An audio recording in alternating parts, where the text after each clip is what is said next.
आज हम लोग क्लास 10 का इकोनॉमिक्स पढ़ेंगे, जिसमें आज आपका इसमें लगभग 5वां चैप्टर शुरू होने जा रहा है। इसका नाम है रोजगार एवं सेवाएं।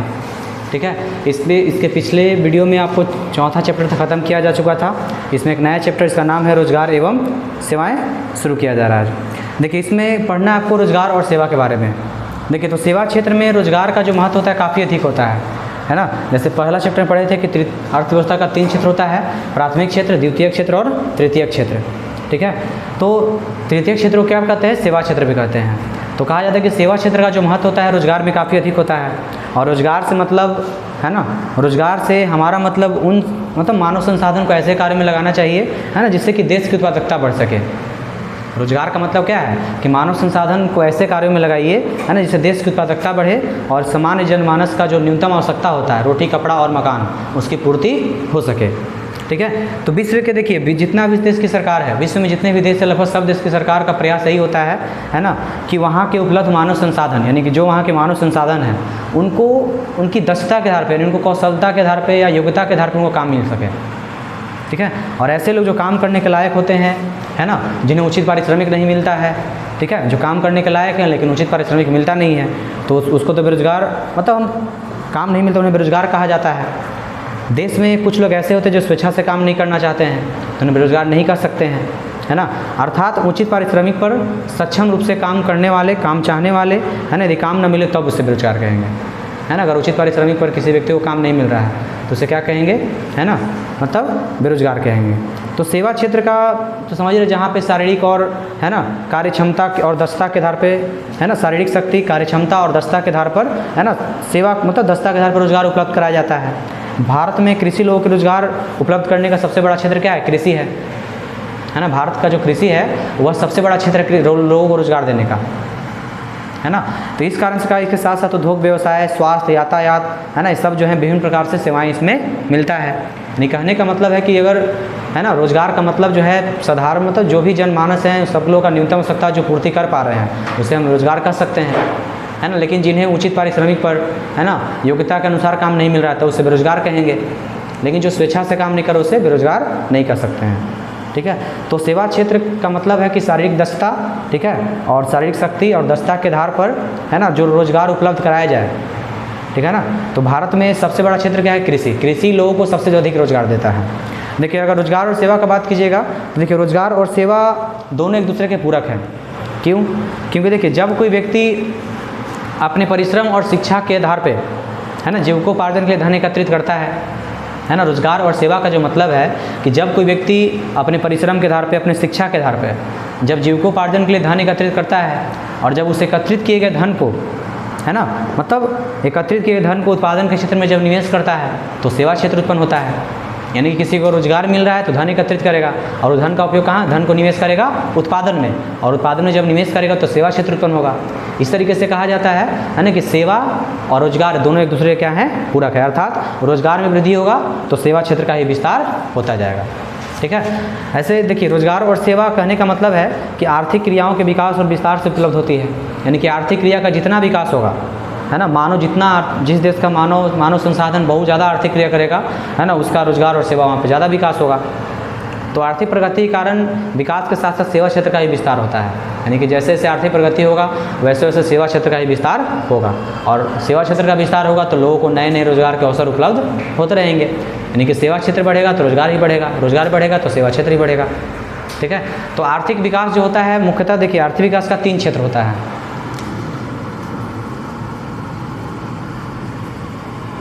आर्थिक विकास जो है ना, आर्थिक विकास का कितना क्षेत्र होता है? 3 क्षेत्र। एक आपका होता है ना, कृषि क्षेत्र। ठीक है, दूसरा आपका है उद्योग क्षेत्र,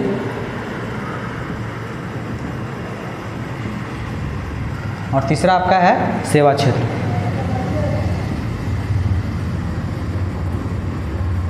देखिए, तो कृषि क्षेत्र का मतलब समझ रहे हैं कि जानते हैं कि भारत क्या है? कृषि प्रधान देश है, और यहाँ का लगभग 70% आबादी का जो है ना जनसंख्या जो है कृषि पर ही डिपेंड करता है ना। और कहा जाता है कि अत्यधिक जनसंख्या के लोगों को रोजगार कहाँ मिलता है? कृषि क्षेत्र में ही मिलता है। तो इस कारण से कृषि क्षेत्र में एक छिपी हुई या प्रच्छन्न बेरोजगारी पाई जाती है। है ना। लेकिन आज देखिए जनसंख्या इतना बड़ा हो गया है और खेतों का आकार छोटा होते जा रहा है, इस कारण से कृषि पर दबाव लगातार बढ़ते जा रहा है, ठीक है। और जिससे क्या है कि उत्पादन की मात्रा प्रति व्यक्ति दर घटते चला जा रहा है। दूसरा आपका है उद्योग क्षेत्र, है ना। उद्योग क्षेत्र का मतलब है कि रोजगार का जो दूसरा क्षेत्र है वह उद्योग क्षेत्र है, यानी कि उद्योग धंधों के माध्यम से भी मतलब इस रोजगार की प्राप्ति किया जा रहा है ना। देश का औद्योगिक विकास का गति मतलब तेजी आने के द्वारा भी औद्योगिक क्षेत्र में रोजगार का वृद्धि हो सकता है। अगर औद्योगिक क्षेत्र को विकसित किया जाए तो देश में रोजगार का वृद्धि किया जा सकता है। तीसरा आपका है सेवा क्षेत्र। तो सेवा क्षेत्र का जो मतलब है कि आर्थिक उदारीकरण, वैश्वीकरण के कारण सेवा क्षेत्र में बहुत ज़्यादा प्रगति देखने को मिला है। उदारीकरण के कारण, है ना, वैश्वीकरण के कारण सेवा क्षेत्र काफ़ी डेवलप हो चुका है ना। और सेवा क्षेत्र रोजगार के लिए व्यापक क्षेत्र है, जिसके अंतर्गत आए दिन मानव संसाधन व्यापक पैमाने पर रोजगार उपलब्ध होने लगे, यानी कि सेवा क्षेत्र में, है ना, रोजगार का संभावना बहुत ज़्यादा है ना। वर्तमान समय में अगर हम बात करें, है ना, कि सकल घरेलू उत्पाद में इसका योगदान कितना है, तो 50% से भी अधिक है सेवा क्षेत्र का, है ना। जीडीपी में जो योगदान जा रहा है वो 50% से भी अधिक है, ठीक है। और 2007 से 8 के अनुसार 68.6% है। तो इस तरीके से कर सकते हैं, ये सब आंकड़े जो बताते हैं कि हमारे देश का जो विकास की गति है वह तेज़ी आने लगी। अगर तीनों क्षेत्र का अगर लगातार विकास हो तो रोजगार का विकास होगा और सेवा क्षेत्र का ही विकास हो सकता है। देखिए अगर सेवा क्षेत्र का भूमिका देखिएगा,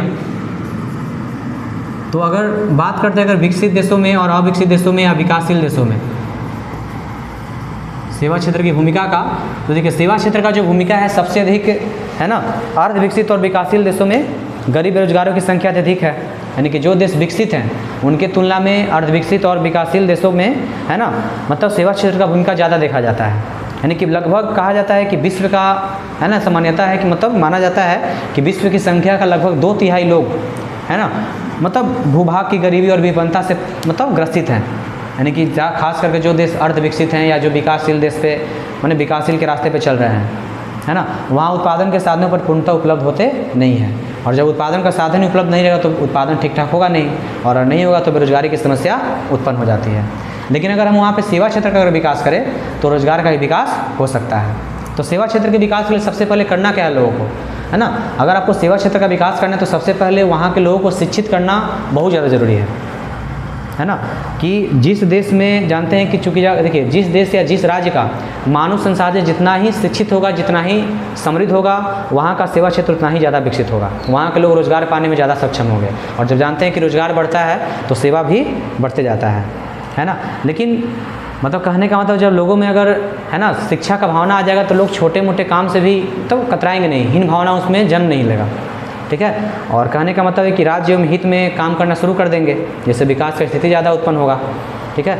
और विश्व के सर्वाधिक जितने ही विकसित देश जैसे अमेरिका हो गया, आपका रूस हो गया, इंग्लैंड हो गया, है ना, वह मतलब कहने का मतलब भारतीय मूल के दक्ष मानव संसाधन की प्रमुख भूमिका नहीं है। वहाँ पे मतलब कहा जाता है ना, कि वहाँ के विस्तार में, वहाँ के सेवा क्षेत्र के विस्तार में भारतीय लोगों का योगदान नहीं है ना। यदि भारत में भी उच्च कोटि का उत्पादन दे दिया जाए, है ना, करागर कर दिया जाए, तो यहाँ भी मानवीय संसाधनों का उपयोग करके आर्थिक विकास की क्रिया को बढ़ाया जा सकता है। और आर्थिक विकास बढ़ेगा, है ना, तो रोजगार बढ़ेगा, और रोजगार बढ़ेगा तो सेवा क्षेत्र बढ़ेगा। यानी कि भारत के जो मानवीय संसाधन है ना, वो विश्व के श्रेष्ठ मानवीय संसाधनों में आता है। लेकिन ये विकसित हो रहे जाकर दूसरे देशों में, इंग्लैंड में, अमेरिका जैसे देशों में, अगर यहाँ पे भी उत्पादन का साधन ठीक ठाक रख दिया जाए तो यहाँ पे भी लोग विकसित हो सकते हैं। यहाँ का भी मानव संसाधन अगर विकसित हो जाए तो भारत को भी विकसित किया जा सकता है, ठीक है। और धीरे धीरे भारत उस पथ पे आगे है, ठीक है। यानी कहने का मतलब सेवा क्षेत्र का भूमिका सबसे अधिक कहाँ होता है, अर्धविकसित और विकासशील देशों में, है ना। इसके लिए सबसे पहले क्या जरूरी है, आपको लोगों को शिक्षित करना जरूरी है, क्योंकि जिस देश का मानव संसाधन जितना ही समृद्ध होगा, जितना ही समझदार, जितना ही शिक्षित होगा, है ना, वहाँ पे सेवा क्षेत्र और रोजगार का वृद्धि ज़्यादा होगा, यानी लोगों को वहाँ पे जॉब ज़्यादा मिलेगा। क्योंकि अगर हम बिहार की बात करें तो जानते हैं कि बिहार एक पिछड़ा राज्य है ना। जैसे यहाँ पे वर्षों तक गरीबी, भ्रष्टाचारी, बेरोजगारी का केंद्र रहा है ना। बाढ़, सुखाड़, आपदा तो अलग बात है, लेकिन बिहार कई वर्षों तक लगातार गरीबी का शिकार रहा, बेरोजगारी का शिकार रहा। और देश के अन्य राज्य जैसे हैं, है ना, लेकिन मतलब जैसे उड़ीसा है, मध्य प्रदेश है, आपका उत्तर प्रदेश है, जहाँ की अर्थव्यवस्था विकास की ओर आगे बढ़ रहा है ना। मतलब कहने का मतलब है कि विकास की ओर आगे अब बढ़ा, लेकिन पहले ऐसा नहीं था। लेकिन विगत कुछ वर्षों में कहा जाता है कि पिछले कुछ वर्षों में बिहार में भी आर्थिक प्रगति देखने के लिए मिला है, जैसे सड़क का विस्तार, स्वास्थ्य सेवाओं का विकास, संचार व्यवस्था का विकास, ठीक है। तो ये सब आर्थिक विकास, आर्थिक प्रगति का ही सूचक है बिहार, अगर पहले बिहार का हम तुलना करें तो बहुत पिछड़ा है ना, जहाँ पे ना तो मतलब कहने का मतलब बेरोजगारी का केंद्र, गरीबी का केंद्र रहा। लेकिन अब धीरे धीरे विगत पिछले कुछ वर्षों में है ना बिहार काफ़ी ज़्यादा सुधरा, काफ़ी ज़्यादा डेवलप कर चुका है ना। हर क्षेत्र, जैसे सड़क का, स्वास्थ्य का, शिक्षा का ले लीजिए, या सूचना प्रसार का ले लीजिए। जैसे अगर पिछले दिनों अगर बात करें बाढ़ के विकास शोक के कारण जो परिस्थिति आई है ना, वह विकास कार्य के बड़ा झटका लगा है। लेकिन फिर भी दूरसंचार सेवा, यातायात सेवा, चिकित्सा, शिक्षा है ना, स्वरोजगार की सेवा के कारण आज बिहार में भी है ना सेवा क्षेत्र का लगातार विकास हो रहा है। ठीक है, तो राज्य स्तर पर सेवा क्षेत्र की भूमिका को नकार नहीं सकते हैं। कहीं पे भी देखिए, अगर ज़्यादा से ज़्यादा सेवा क्षेत्र उत्पन्न होगा तो रोजगार का संभावना भी ज़्यादा हो सकता है। तो अगर हम बात करें सरकारी और गैर सरकारी है ना, राज्य में दोनों किसी भी राज्य में सरकारी और गैर सरकारी दोनों ही ज़्यादा प्रभावित करते हैं, और इससे सेवा क्षेत्र से काफ़ी ज़्यादा लोग प्रभावित होते आ रहे हैं और ज़्यादा लोग लाभान्वित भी होते हैं।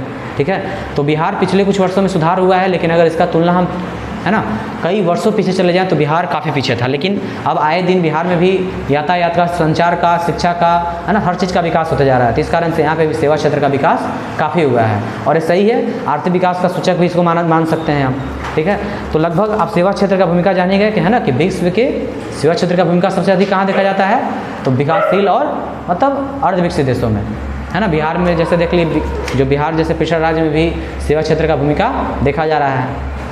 ठीक है, तो अगर आप बात करेंगे है ना सेवा क्षेत्र के भाग का, है ना सेवा क्षेत्र के भाग का, तो सेवा क्षेत्र आपका दो भाग होता है। सेवा क्षेत्र कितना भाग? दो भाग। एक होता है सरकारी सेवा क्षेत्र, एक क्या होता है सरकारी सेवा क्षेत्र, और एक आपका होता है गैर सरकारी, गैर सरकारी सेवा है ना। सेवा क्षेत्र कितने भागों में? दो भागों में, सरकारी सेवा और गैर सरकारी सेवा। तो सरकारी सेवा का मतलब है कि जब देश और राज्य की सरकार लोगों को काम के बदले मासिक वेतन देती है ना। देखिए सरकारी सेवा क्या कहता है कि जब देश और राज्य की सरकार लोगों को काम के बदले मासिक वेतन देता है और उनसे अलग अलग क्षेत्रों में काम लेता है ना, तो उसे सरकारी सेवा कहेंगे। जैसे के लिए सैन्य सेवा, सैनिक, शिक्षा सेवा, स्वास्थ्य सेवा, अभियंत्रण सेवा, वित्त सेवा, बैंकिंग सेवा, इस समय सरकार क्या करता है, लोगों को रखता है, यानी सरकारी जॉब एक तरह से कर सकते हैं है ना, और उनको मासिक वेतन मिलता है। तो सरकारी सेवा का मतलब है ना जब देश और राज्य की सरकार लोगों को काम के बदले मासिक वेतन देती है और उनसे अलग अलग क्षेत्रों में काम लेती है। ठीक है, दूसरा है गैर सरकारी। तो गैर सरकारी का मतलब क्या है कि जब सरकार अपने द्वारा संचालित है ना, जब सरकार जो होता है अपने द्वारा संचालित विभिन्न गैर सरकारी संस्थाओं के माध्यम से है ना, अपने द्वारा संचालित योजनाओं को, कार्यक्रमों को है ना, मतलब गैर सरकारी संस्थाओं के सहयोग से पहुंचाने का काम करती है। मतलब गैर सरकारी में क्या है कि जब सरकार अपने कार्यक्रमों को है ना विभिन्न गैर सरकारी संस्थाओं के माध्यम से लोगों तक पहुंचाती है, या अथवा लोग स्वयं इससे जुड़ते हैं या लाभान्वित होते हैं, तो उसे गैर सरकारी सेवा कहेंगे। इस क्षेत्र में जैसे बैंकिंग सेवा है ना, दूरसंचार सेवा, यातायात, यानी प्राइवेट, इसको सरकार गवर्नमेंट कर सकते हो, सरकारी भी मतलब प्राइवेट कर सकते हैं। ठीक है, जैसे कि रोजगारी में से कुछ सेवाएं ऐसा होता है जो आपका सरकारी भी हो सकता है और गैर सरकारी भी हो सकता है। खास करके यातायात सेवा, शिक्षा, स्वास्थ्य, दूरसंचार, बैंकिंग इत्यादि क्षेत्र इतना व्यापक है कि सरकार इसमें अकेले सक्षम नहीं होता है। तो जिस फील्ड में सरकार अकेले सक्षम नहीं है ना, उसमें लगभग है ना दोनों क्षेत्र में उसका काम किया जाता है। तो सरकारी समझ गए कि जहाँ पे मतलब सरकार लोगों से काम लेती है और उसके बदले उसको मासिक वेतन देती है, और गैर सरकारी जिसमें सरकार अपने कार्यक्रमों को है ना गैर सरकारी संस्थाओं के माध्यम से लोगों तक पहुंचाते से क्या कहेंगे, गैर सरकारी सेवा कहेंगे। ठीक है, तो आज आपका इतना ही तक रहेगा, और इसके आगे आपको अगले दिन आपको अगले वीडियो में मिलेगा।